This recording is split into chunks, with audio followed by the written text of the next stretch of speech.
Fala galera, sejam muito bem-vindos ao canal da Let's Indoor no YouTube. Eu sou Danilo Coelho, CEO da Let's Indoor, e hoje a gente vai falar sobre um tema muito importante, a nutrição da nossa fase vegetativa, onde tudo é preparado para a gente chegar na floração com uma planta forte. Então hoje eu vou convidar aqui para falar comigo sobre nutrição, João Lordello, CEO da Smart Grow. Valeu, João. Danilo. Bora bater um papinho aí, falar pra galera a importância da gente nutrir bem a planta, né? Treinar ela ali para ela chegar bem forte na floração, que é o que a gente quer, né? Exato. Não adianta ter uma planta fraca que na floração a gente não vai ter um bom rendimento. Exatamente. Se a gente quer uma flor densa, pesada, a gente precisa de uma planta forte para sustentar essa flor, esse fruto denso e pesado.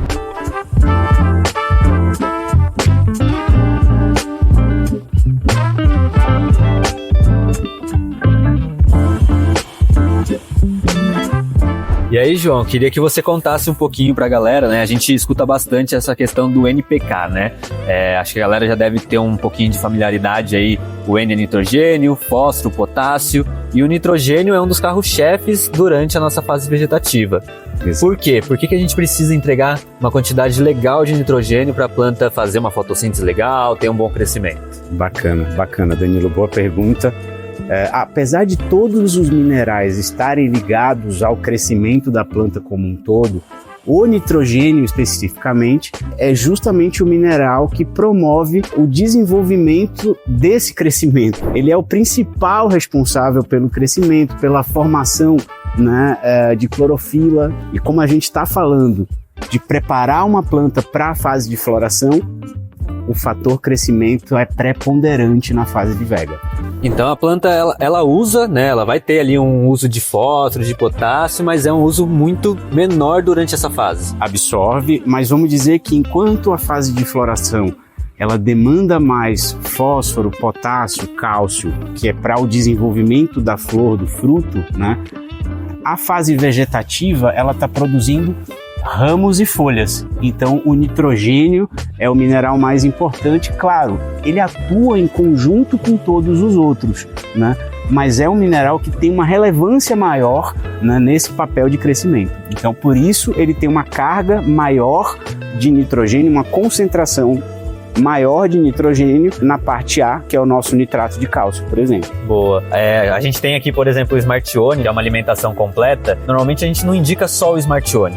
A gente indica o Smartione e pelo menos o Smart Roots, porque a gente mostra para os clientes a importância de você ter um bom enraizamento, principalmente ali durante a fase da vegetação. Por que a gente deve usar o enraizador? Vamos lá. Acho que eu já falei aqui algumas outras vezes que, cara, 90% da comida ela tá na base, tá? Seja uma base com perfil mais mineral, seja uma base mais orgânica, como o Smart One, por exemplo, tá? Mas você sempre pode usar suplementos, que eu chamo muito de aliados, para você potencializar determinadas características. Por exemplo, enraizamento. Sem uma massa de raiz parruda grande, você não tem crescimento vertical também. Se uma planta tem 1 metro para cima, ela deve ter pelo menos 2, 3 metros de raiz. Então a gente precisa de uma mídia de cultivo populada com um enraizamento perfeito para que você tenha a melhor absorção desses caras. O que a gente precisa para cultivar é sempre o nutriente base. É arroz de feijão. O suplemento, ele vai fazer uma baita diferença porque ele vai melhorar a absorção, a performance desses caras e de outros suplementos que estão por vir. Com uma massa de raiz maior, você certamente vai ter uma absorção muito mais garantida, certeira, né, e equilibrada, claro. E a gente também vai ter alguns modelos de enraizadores, né? O Smart Roots, por exemplo, ele tem algas, né? Exato. Então ele tá um pouco mais pro orgânico. Isso. E a gente... Se você tem uma irrigação automática, já não é tão recomendado assim, correto? Exato. Aí a gente já recomenda que você use o Zin, né? Que também é um enraizador. Também é um enraizador, né? Ele é basicamente constituído por enzimas e bactérias benéficas, que são enraizadoras. Em sistemas inertes, onde você está evitando elementos orgânicos, você usa o Zin como enraizador, tá? Perfeito. Ele tem todos os elementos que o Roots tem, sem algas e sem extratos úmicos. Então é isso que vai mudar entre Roots e Zin. Exato. Se você está indo mais para um mineralzão, né, tem irrigação automática, vai de Zin. Se não, você pode usar o Roots aqui tranquilamente. Exatamente. Inclusive o Zin, ele pode ser usado dentro de um processo de limpeza do sistema de irrigação, que a gente fala um pouquinho mais na frente, mas para quem usa esse tipo de manejo, o Zin é um produto coringaço. Quando a gente está falando da alimentação na vega, né, uma coisa que lá no início a gente sempre escutou, pode ser que as pessoas no início não dão tanta bola, né, vem muito com essa, eu queria um fertilizante que já me dê um pH estabilizado e tal. Qual que é a importância de medir o pH, principalmente, claro, durante toda a fase da planta, mas nessa fase de crescimento onde a gente quer velocidade, né, que a gente quer colocar a planta para florir logo, né, a gente não quer demorar. Então, qual que é a importância da gente medir o pH das nossas soluções? Cara, tem muita gente que fala, poxa, é a vega, é mais tolerante, então eu não vou medir o pH aqui tudo, na né? vega, aceita tudo. Realmente é mais difícil você ter um problema por pH na vega. Mais difícil, mas não é impossível. E se você quer uma planta parruda, bem formada... Crescimento acelerado. Exatamente, crescimento acelerado, sempre absorvendo, cara, mede o pH e ajusta. Independente de você estar usando um produto que tem lá escrito pH perfeito. A partir de 2 ml por litro, qualquer sal, seja ele líquido ou pó, ele vai mexer no pH e ele vai baixar. E ninguém dá a garantia de que aquele pH está perfeito. É o que está escrito no rótulo. Checa o que acontece no teu setup. Então mede o pH e regula caso ele esteja fora do range ideal. A gente já fez, tem vídeo nosso aqui mostrando, né, o Smartione medindo o pH batendo ali 6,2 e tal. Mas é isso, vai depender da sua água, vai depender da temperatura do ambiente, se está estável, quanto tempo isso ficou dentro do tanque, né? Então, se você não medir, você tá só olhando pro céu e falando, tô confiando aqui, né? Exatamente. Então, apesar da gente ter um produto pH perfeito como o Smart One, né? Independente disso, a gente sempre recomenda que os cultivadores meçam e façam um ajuste de pH.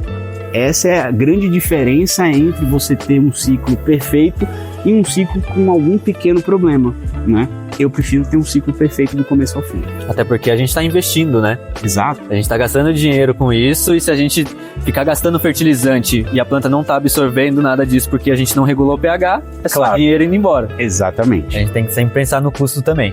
Então quando a gente entra, né, com certeza um dos erros comuns é você não medir pH, mas dentro da fase vegetativa, o que mais pode acontecer de erro no cultivador? O que ele tem que tomar cuidado para ele não errar? Superdosagem, o que ele tem que olhar ali? Cara, eu acho que tem 3 coisinhas, a gente até pincelou algumas delas aqui, mas acho que começa pelo excesso de nitrogênio.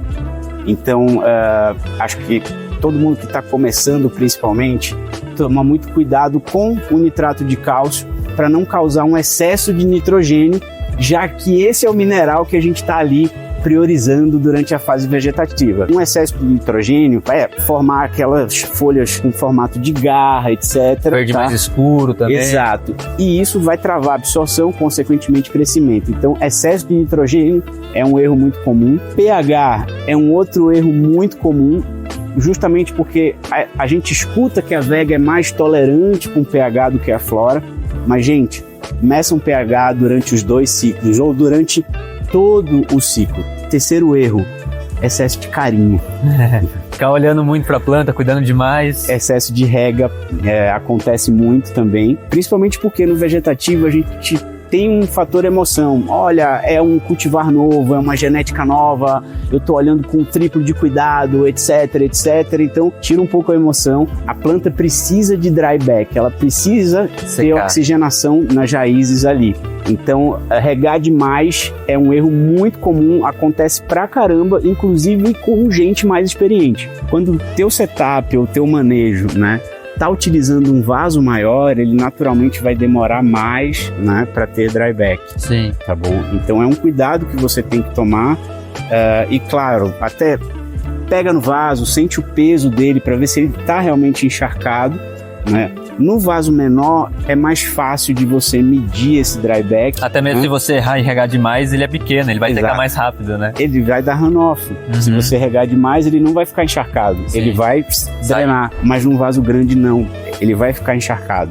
Então é um cuidado para quem usa vaso um pouco maior também, né? Não regar demais e tomar cuidado com esse excesso de umidade ali no substrato constantemente. Porque a maioria dos clientes que vem aqui, né, que vai fazer fotoperíodo e tal, a gente sempre indica. Começa ali a germinação num copinho, vasinho de 200 ml, vai pro de 800, vai transferindo, ainda mais se você não tem experiência com a rega, que daí, se você errar, menos mal, vai recuperar mais rápido. E vai ter o cliente que vai falar, pô, quero fazer automática, já vou começar num vaso de 10 litros, aí você vai germinar. Se ele rega o vaso inteiro, pô, deixa aí 20 dias até secar esse vaso. Exato. Então, toma muito cuidado quando você já usa esse vaso definitivo, justamente para você não regar em excesso, para você ter uma rega menor, menos volume com mais constância. E aquela informação que o pessoal sempre diz, né? A raiz, ela cresce procurando a água. Isso. Então, se a raiz, ela tá desse tamanho, o vaso tá gigantesco aqui, você encharcou tudo, essa raiz, ela tá no lugar encharcado. Isso. Como que ela vai fazer para procurar água? Ela não vai se mexer. Ela não vai se mexer, ela vai estagnar ali. Exato. Então, geralmente, uma outra dica também, para quem tem vaso maior, começa a rega pelas bordas do vaso e você força a raiz a se desenvolver para encontrar comida. E você vai ter, na verdade, toda aquela mídia tomada por raiz. Aí você vai saturar num dia, no dia seguinte ela deu dryback, você vai saturar de novo. Aí você começa um regime mais intenso realmente de regas. Boa. Então, dentro da linha da Smart Grow, para quem quer fazer a vegetação legal, seja ela orgânico ali ou mais voltado para o mineral, quais são os produtos que a gente mais indica? Legal. Aqui a gente está falando dos nutrientes base, tá? Sejam eles de perfil mineral ou o nutriente base de perfil orgânico, tá? Que é o Smart One. Enraizador e adicionalmente, eu diria que o complexo B+, é um suplemento também para a fase vegetativa, rico em aminoácidos, extratos úmicos, extratos de algas, tá? Vão ajudar no crescimento, vão aliviar ou vão reduzir estresse pós-transplante, por exemplo. Então ele também é um aliado interessante para quem quer potencializar essa característica de ramificação ou para quem tem uma planta mais sensível que estressa muito quando a gente está no momento de transplante, tá? O complexo B+, também é um aliado bem bacana para a fase vegetativa, adicionalmente a esses caras que estão aqui na mesa. Boa, então basicamente alimentação completa, A e B ou Smart One, dependendo ali da pessoa que vai usar. Um enraizador, que pode ser um Roots ou um Zin, né, como a gente falou antes. Exato. E um Complexo B para dar essa fortalecida, vitamina para a planta ali. Então, exatamente. Você tendo isso, você tem uma vegetação legal. Perfeito. Só a gente não cometer os erros que a gente falou aqui antes. Exatamente, que são erros bobos, ou seja, tomar um pouquinho de cuidado com o excesso desses caras aqui da base, né? Medir o pH e não regar demais. Cara, com isso é a fórmula do sucesso para ter uma vega bacana e começar uma flora com uma planta linda, saudável.